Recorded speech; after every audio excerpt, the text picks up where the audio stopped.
पुराणा किरोसिन डिपोरे लागिला निया। केउंझर जिला पाटणा अधीन पुराणा किरोसिन डिपोरे आज दिन 11:30 समय कौनसी कारणरू किरोसिन डिपोरे हठात निया लगी किरोसिन रखिथिबा घरटी अधा पोड़ी जाइछि।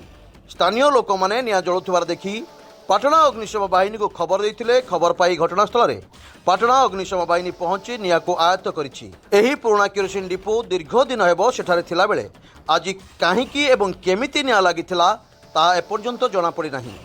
आमे आपण को आउ थरे कहि रखुछु पुराणा किरोसिन डिपोरे लागिला निया। केउंझर जिला पाटणा अधीन पुराणा किरोसिन डिपोरे आज दिन 11:30 समय कौनसी कारणरू किरोसिन रहुथिबा घरे हठात निया लागि जिबारु घरटी अधा पोड़ी जाइछि। स्थानीय लोके निया जळुथिबार देखि पाटणा अग्निशम बाहिनी को खबर देइथिले। खबर पाई घटनास्थल में पाटणा अग्निशम बाहिनी पहुंची निया को आयत्त करिछि। एही पुराणा किरोसिन डिपोरे काहींकी ओ केमिति निया लागिथिला ता एपर्यंत स्पष्ट रहिछि। केउंझर पाटणारू दशरथ बारिकीଙ୍କ रिपोर्ट स्वतंत्र ओडिशा लाइव।